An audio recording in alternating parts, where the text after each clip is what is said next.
지난주에 우리들이 반모섬의 역사에 대해서 배웠습니다.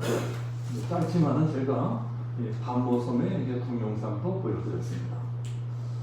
반모섬은 로마 제국 당시 채석장으로 활용되고 있으면서도 정치범 수용소로 활용되고 있는 유배지였다 하는 것을 말씀드렸습니다.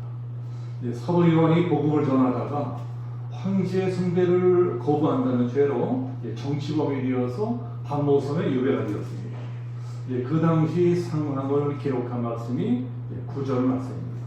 자, 9절 보면 나 요한은 너희 형제요 예수의 환난과 나라와 참음에 동참하는 자라 하나님의 말씀과 예수를 증언하였으므로 말미암아 반모섬이라는 섬에 있었더니 사도 요한의 나이가 그때 이미 90을 훨씬 넘어 있었을 것입니다. 90놈이 채석장에서 돌 캐는 중노동을 한다는 것은 정말 힘든 일이었을 것입니다.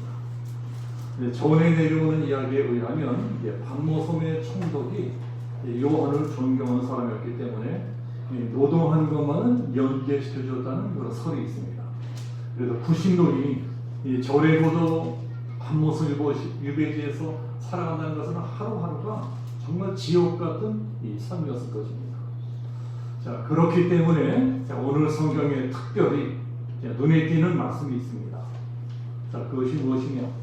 10절 말씀입니다. 10절 주의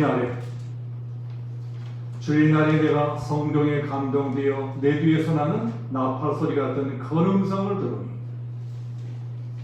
주의 날에 놀라운 일이 벌어졌다는 것입니다.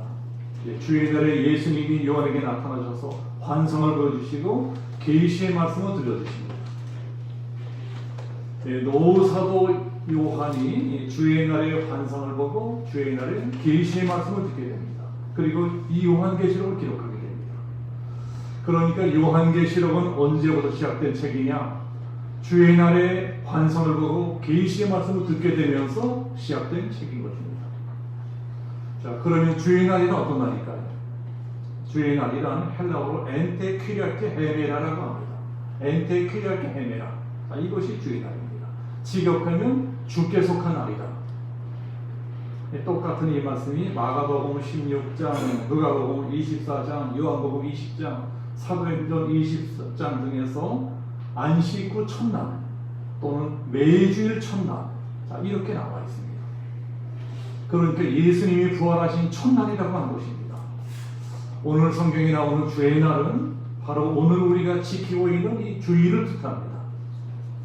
원래는 유대인들이 지키던 토요일, 즉 안식일이 예수님이 부활하시고 난 다음부터 안식일 다음 날, 즉 주일로 바꾸어졌습니다. 그때부터 주의 날, 즉 주일이 우리 기독교인들에게는 한 주간의 마지막 날이 아니고 한 주가 시작되는 첫날이 되었습니다. 주일경은 예수님께서 사망권세에 계시고 부활하신 날을 기념하면서 성도들이 떡을 떼고 찬송하고 예배를 드렸습니다. 지난 2000년 세월 동안 우리 기독교는 주일을 지키며 주일 예배를 드리고 있습니다. 자, 오늘 성경을 보면 사도 요한도 지금 반모섬에서 주일을 지키면서 주일 예배를 드리고 있었다는 것을 알 수가 있습니다. 그래서 주의 날이 나오는 거예요. 자, 그렇다면 요한이 어떻게 주일 예배를 드렸을까요? 자, 혼자 예배를 드렸을까? 아니면 다른 누군가와 같이 예배를 드렸을까? 자, 이것도 전설이지만 요한이 반모섬으로 끌려갈 때 자원에서 같이 끌려간 제자가 있었다고 합니다. 구신노인의 건강을 걱정해서 수행원 겸 비서로 같이 따라갔을 것입니다. 그 사람 이름이 사도행전에 나온다고 합니다. 사도행전 6장에 보면은 7사람을 집사로 뽑아서 안수한 것이 나오는데 7 집사 중에 브로고르라는 사람이 나옵니다. 브로고르 집사가 사도 요한을 따라서 반모섬까지 갔다는 것입니다. 반모섬에서도 그림자처럼 요한을 따라다니면서 요한의 곁을 지켰다고 합니다. 그렇다면 요한 혼자 주일 예배를 드린 것이 아니고 브로고르도 같이 주일 예배를 드렸을 것입니다. 최소한 2사람은 예배를 드렸다는 것입니다. 최소한 2사람은 같이 모여서 주일 예배를 드렸습니다. 혹시 반모섬에서 요한이 전도한 다른 사람이 있었다면 그 사람들도 같이 몇 사람이든 같이 모여서 예배를 드렸을 것입니다. 자, 그럼 어디서 예배를 드렸을까요? 제가 지난주에 동굴교회도 동영상으로 보여드렸습니다. 이 카메라들과 막 내려가면서 찍어드린 그 동영상 기억하시죠? 그 계단을 다 걸어 내려가면 옛날에 동굴이 하나 나오는데 그 안에 동굴교회가 있습니다. 동굴교회 안으로는 카메라도 가지고 들어가지 못하게 하고 사진도 찍지 못하게 합니다. 그래서 사진은 찍지 못했고 보여드리지도 못했습니다. 그러나 동굴교회 안으로 들어가 보면은 거기에 요한의 꽃이라는 손바닥 자국도 있고 요한이 주일 예배를 드렸다고 하는 그런 자리도 있습니다. 주일 예배를 드리면서 또 환상을 보았다고 하는데 그 자리도 보존되어 있어요. 그런 것들이 다 무엇을 뜻하는 것이냐? 사도 요한이 반모섬에까지 와서도 주의를 지켰다는 것입니다. 90 넘은 노사도 요한이 죽음의 섬이라 불리는 저레고도 유배지 반모섬에까지 와서도 굴하지 않고 목숨 걸고 예배를 드렸다. 자, 우리들은 이것을 기억해야 됩니다. 우리 기독교 역사는 곧 주일의 역사라고 할 수 있습니다. 주일은 다른 날과 구별되는 날입니다. 나는 구원받은 하나님의 백성이다. 자, 여러분 이 자리에 계신 분들은 다 구원받은 하나님의 백성이고 자녀들이시죠? 자, 그것을 어떻게 할 수가 있습니까? 어떻게 할 수가 있어요? 내가 주일에 어디서 무엇을 하고 있느냐 하는 것으로 알 수 있는 것입니다. 주일은 구별된 날입니다. 구원받은 하나님의 백성들, 우리들도 구별된 하나님의 백성들입니다. 구별된 하나님의 백성들이 구별된 날, 구별된 시간에 구별된 이 자리에 모여서 하나님께 함께 예배를 드립니다. 이게 바로 내가 하나님의 자녀라는 증거인 것입니다.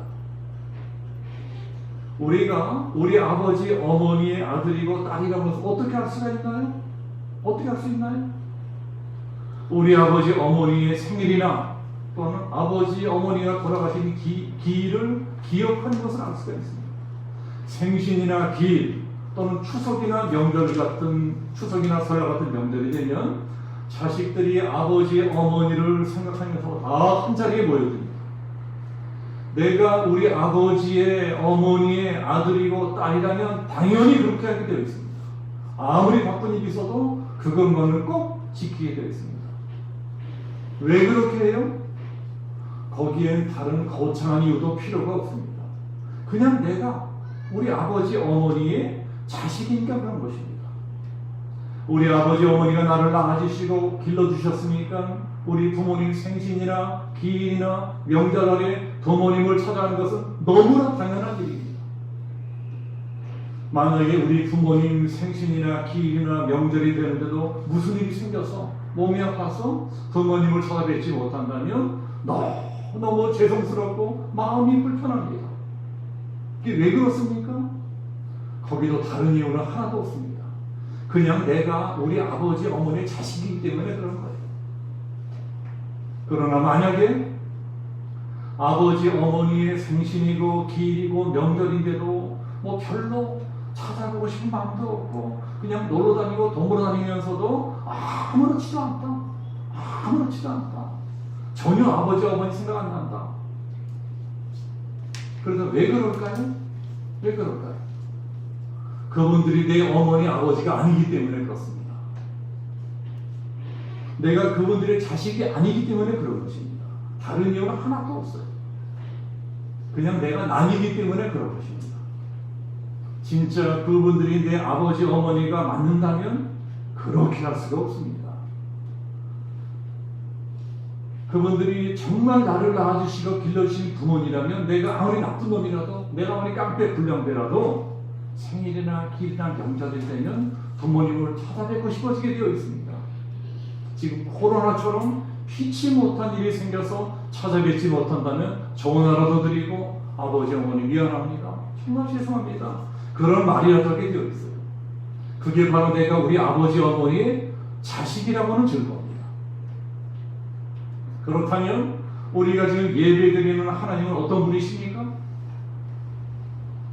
우리 영혼의 아버지세요. 우리 영의 아버지. 내 영혼과 육신을 만드신 어버이십니다. 우리들의 하늘 어버이가 하나님이세요. 그럼 우리들은 누굽니까? 우리들은 하나님의 자녀입니다. 하나님의 아들이고 딸인 것입니다. 그래서 우리가 이렇게 주일날 예배드리러 교회 나와서 앉아 있는 것입니다. 여기엔 다른 거창한 이유도 필요가 없습니다.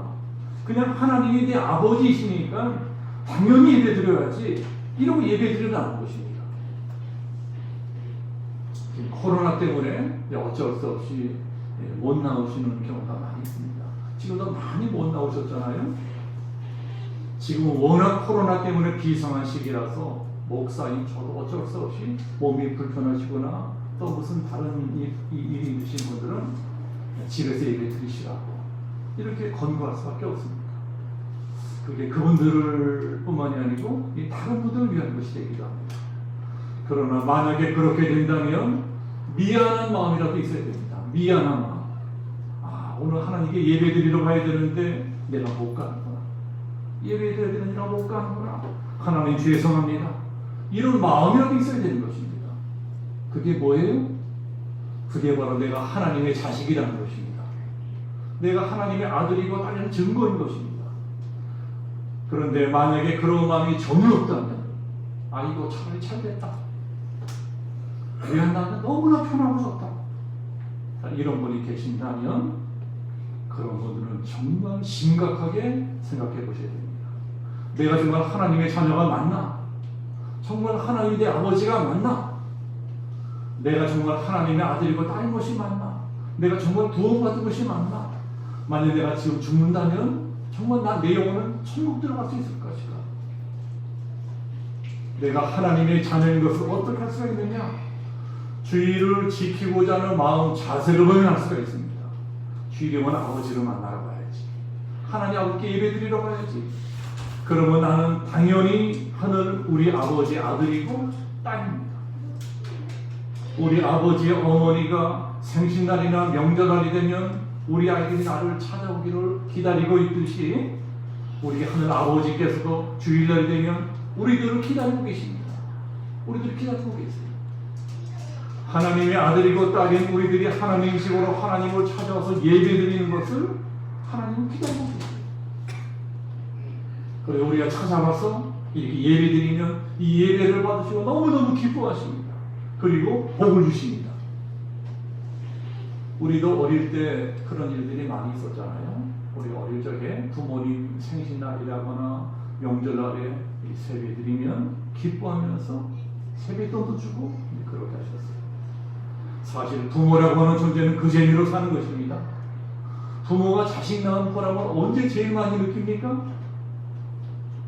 생신이나 명절날에 자식들이 찾아와서 어머니 아버지 감사합니다 세배 드릴 적에 그때 보람을 느끼는 것입니다. 그때 아이들을 기르느라고 수고하고 고생하고 희생했던 거 다 잊어버립니다. 그리고 아이고 내가 기를 적에 힘들었어도 이놈의 새끼들 잘났지 하고 기뻐하는 것입니다. 하나님도 똑같으시다는 것입니다. 우리는 하나님의 형상을 따라 창조된 존재들입니다. 그래서 우리도 하나님을 닮아서 뭐가 있죠? 희로애락의 감정이 있어요. 희로애락. 우리에게 희로애락의 감정이 있다는 것을 보면서 뭘 할 수가 있습니까? 우리를 창조하신 하나님께서도 그런 감정이 있으시다는 것입니다. 하나님도 우리처럼 희로애락의 감정이 있으세요. 우리는 돌부처 같은 목석 같은 분이 아니십니까? 감정 있는 분이세요.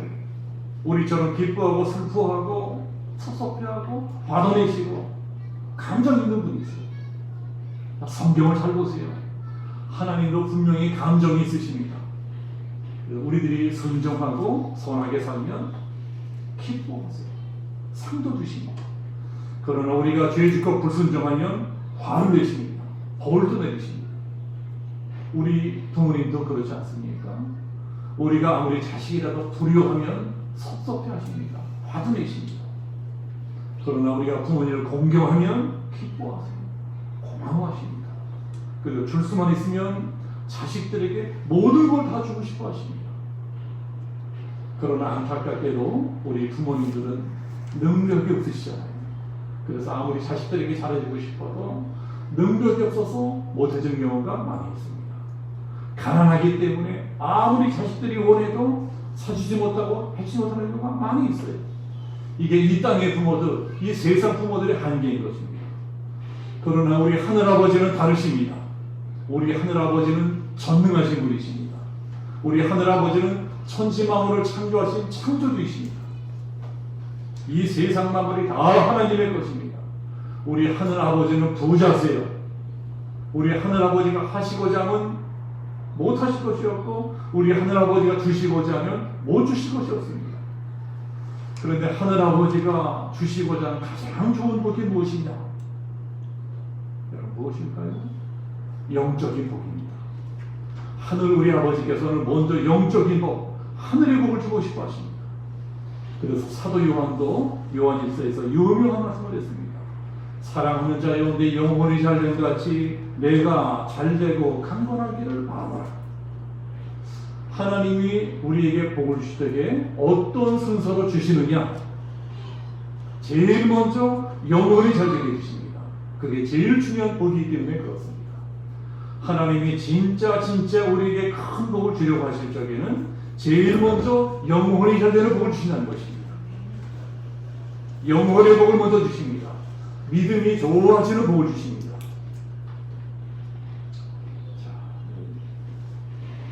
우리 영혼이 복을 받아서 잘 되면 그 다음부터 하나님이 안심하시고 이것도 주시고 저것도 주시고 이 세상 복을 주시는 것입니다. 사업도 잘 되고 직장도 잘 되고 가정도 평안하고 부부간에 금술 좋고 애들도 잘 자라서 훌륭한 사람이 되고 이런 복을 주십니다.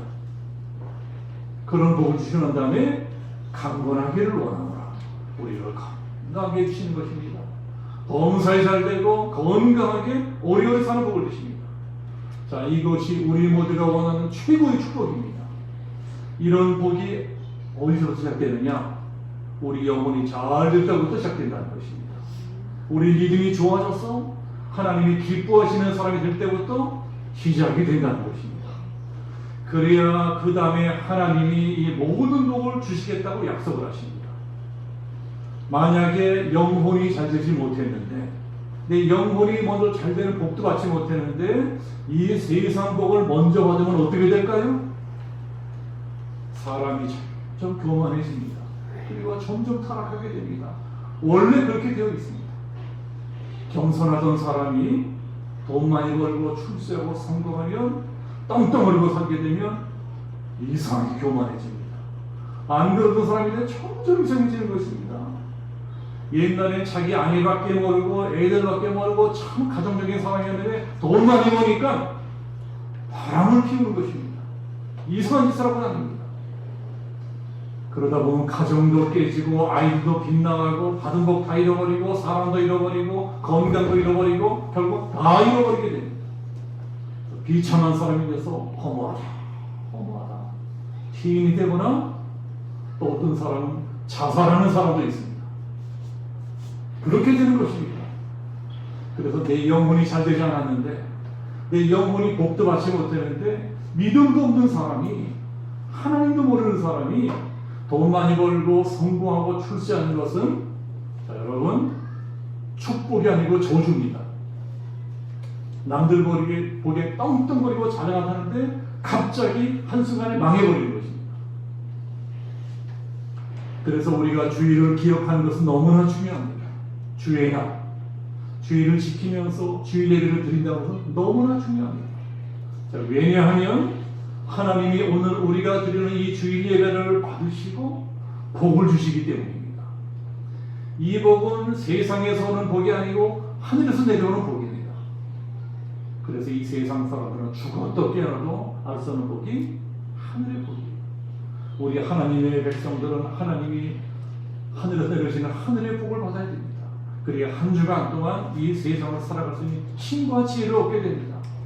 자, 그러다가 월요일, 화요일, 수요일, 목요일, 금요일쯤 되면 배터리가 떨어진 것처럼 점점 힘이 떨어지고 방전이 되는 것입니다. 그래서 주일이 필요한 것입니다. 배터리가 떨어졌으면 교회에 나와서 충전해야 됩니다. 말씀 듣고 힘을 얻고 지혜를 얻고 믿음을 충전해야 돼요.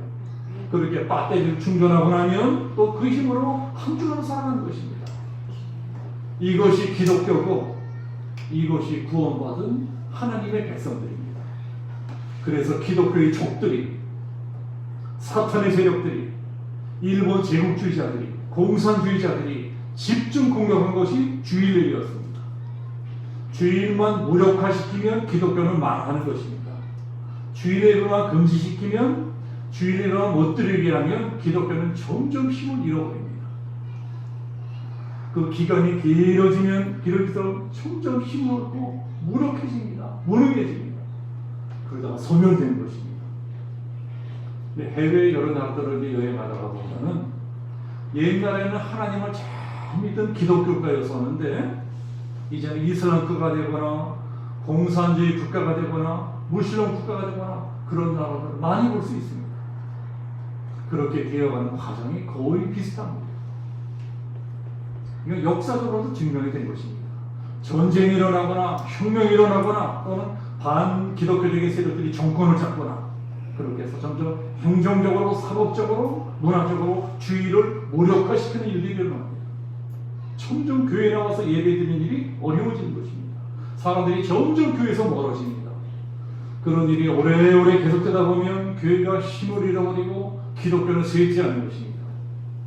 그러면서 드디어 번성하던 나라들이, 잘 서던 나라들이 하나둘 패망의 길로 들어섭니다.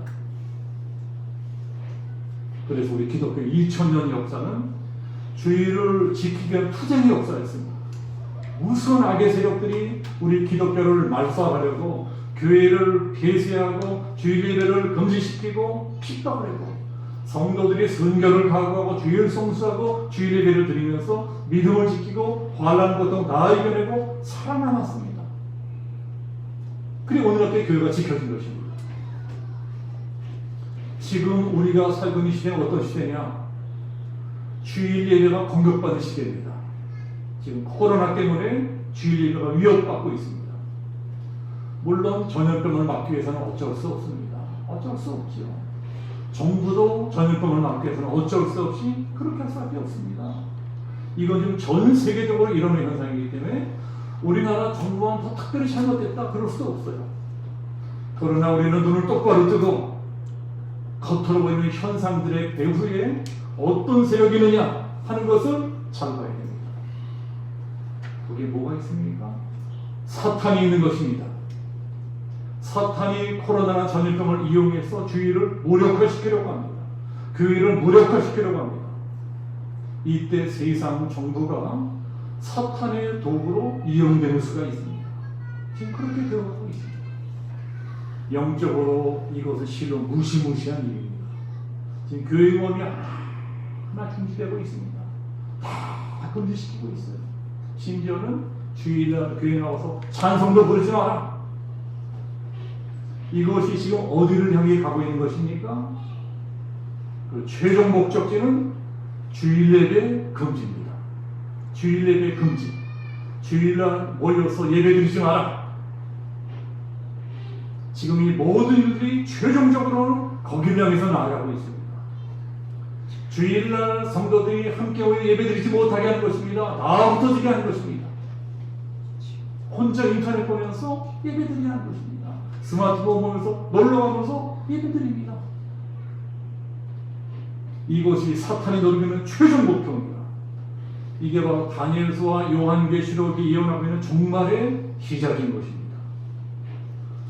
그래서 우리는 지금 이런 일을 주목해서 잘 보셔야 됩니다. 내 믿음 누가 지켜주지 않습니다. 정신 똑바로 차리고 내 믿음은 내가 지켜야 됩니다. 마태복음, 고린도전서, 데살로니가전서 등등의 휴거에 대한 예언의 말씀이 많이 나옵니다. 예수님이 재림하시기 전에 휴거가 일어난다고 하는데 과연 휴거는 언제 일어날 것인가? 7년 대환란 전에 일어날 것인가? 아니면 7년 대환란 후에 일어날 것인가? 이 문제를 갖고 신학자들이 오랜 세월 논쟁을 했습니다. 어떤 신학자는 환란 전에 휴거가 일어난다. 어떤 신학자는 환란 후에 일어난다. 어떤 신학자는 아니다. 환란 전도 아니고 후도 아니고 환란 중간쯤에 일어날 것이다. 저는 개인적으로는 환란 전에 휴거가 일어난다고 믿고 있습니다. 왜 그런 것인지는 나중에 기회가 되면 자세히 말씀드리겠지만, 오늘 요한계시록 보고 생각해 볼 것이 휴거가 과연 어느 시간대에 일어날 것인가. 시간대, 휴거가 어느 해, 어느 달, 어느 날, 몇 시에 일어날까지는 아무도 모릅니다. 그걸 알아맞히던 사람들은 이단입니다. 그러나 그 시간대는 예측해 볼 수가 있습니다. 시간대. 제 생각에는 아마도 주일날 일어날 가능성이 가장 큽니다. 주일날 휴거가 일어날 가능성이 가장 크다. 주일날 모든 성도들이 모여서 예배드리는 그 시간에 천사방의 나팔소리가 들리면서 예배드리는 성도들이 일제히 하늘로 들림받아 올라간다. 휴거된다. 상상해보면 이거 상당히 성경적입니다. 구별된 시간에 구별된 성도들이 함께 모여 예배드리다가 일제히 하늘로 들림받아 올라가는 것입니다. 휴거되는 것입니다. 제가 30년 전에 휴거라고 하는 만화를 그렸는데, 그때는 새벽 시간에, 새벽 기도의 시간에 휴거가 일어나는 것으로 그렸습니다.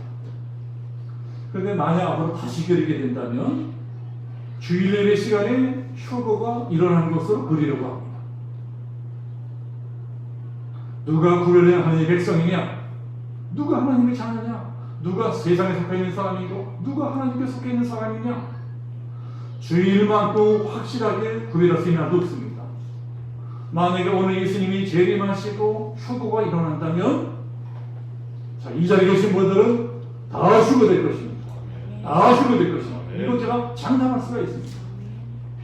휴거란 사건은 하나님께서 이 세상에 마지막으로 베풀어주는 자비고 사랑이고 은혜입니다. 휴거 사건 타면은 무시무시한 7년 대환란이 기다리고 있기 때문에 하나님께서 그 마지막 은혜의 시간에 한 사람이라도 하나라도 더 휴거시키려고 하십니다. 그때 휴거받지 못하면 무시무시한 환란 가운데 벌어지기 때문에 그 마지막 기회에 하나님께서 한 사람이라도 더 하나라도 더 건져내려고 하십니다. 이게 하나님이세요. 그렇기 때문에 그때는 믿음이 좀 시원치 않은 사람도 휴거될 수 있어요. 믿음이 좀 시원치 않은 사람도 주일을 지킨다면 휴거될 수 있습니다. 이것이 성경적인 것입니다. 그래서 오늘 성경이 주일을 강조하고 있습니다. 사도 요한이 주일에 예배드릴 적에 주님의 음성을 들었다. 마지막 날에 환상을 보았다. 여러분, 오늘 말씀을 잘 기억하셔야 됩니다. 주일에 함께 모여 예배드린다는 게 이렇게 중요한 것입니다. 앞으로는 점점 더 주일을 지키기 어려운 시대가 될 것입니다. 주일에 함께 모여서 예배드리기 점점 힘들어진 시대가 도래할 것입니다. 그만큼 성경이 예언하고 있는 종말의 때가 가까워지고 있는 것입니다. 그래서 우리는 늘 주의 날, 주일을 기억하며 살아야 됩니다. 주일을 기억하고 주일을 지키려고 애를 써야 됩니다. 여러분, 주일을 지킨다는 것이 무엇입니까? 내 믿음을 지키는 것입니다. 주일을 지키는 것이요, 내 믿음을 지키는 것이에요. 주일을 무시하고 사는데도 저절로 믿음 좋은 사람이 된다, 그런 것은 없습니다. 그런 것은 없어요. 그러나 주일을 지키려고 애를 쓰면 애를 쓸수록 믿음이 없던 사람도 어떤 믿음까지 생겨나게 되는 것입니다. 오늘은 여기까지 말씀드리겠습니다. 제가 오늘은 원래 7교회 이야기를 전해드리고 했었는데, 그것보다 먼저 주일의 날에 대해서 전해라, 성령의 감동을 받았습니다. 그것보다 먼저 주일에 대해서 설교해라. 그래서 오늘은 주일에 대해서 한 가지만 말씀드렸습니다. 7교회 이야기는 다음 주에 계속해서 전해드리겠습니다. 주일의 날을 기억해라. 오늘 이 말씀을 꼭 기억하셔야 됩니다. 주일 신앙을 지켜야 된다. 내 믿음 내가 지켜야 된다. 이 한 주간도 주님 오실 때까지 주일의 날을 기억하며 살아가리라. 주일을 지키며 살아가리라. 결단하고 실천하시는 우리 양진영 선수의 모든 성도 되시기를 예수님의 이름으로 축복합니다. 네. 자비로우신 아버지 하나님, 사도 요한이 밤모섬에서의 처절한 고통 중에서도 목숨 걸고 주의 날 주일에 예배드리다 환상을 보고 계시를 듣고 요한계시록을 기록했고 오늘 우리가 요한계시록을 공부하고 있습니다. 아버지 하나님, 마지막 때가 다가올수록 모이기를 피하는 일이 나타날 것이다. 바로 그때가 도래하고 있습니다. 성도들이 모여서 예배하는 그때가 전설 같은 시대가 되는 그날이 다가올 것입니다. 아버지 하나님, 이러한 때에 우리가 믿음을 지키기 위해 주일 신앙을 가져야 되겠습니다. 주의 날, 주일을 지키고자 하는 일사각오의 자세로 하나님께 나아갈 적에 하나님께서 우리의 남은 세계를 책임져 지켰을 믿습니다. 우리의 가족들, 우리의 범사를 책임져 지켰을 믿습니다. 내 남은 평생 주의 날을 기억하며 주일을 기억하며 주일 신앙을 지키며 내 믿음을 지키리라 결단하는 우리 성도들을 축복하시고 코로나의 위기로부터 이 세상 환난과 고통으로부터 지켜주시고 인도하시고 복 주시고 상 주시기를 원하며 예수 그리스도의 이름으로 기도합니다. 아멘.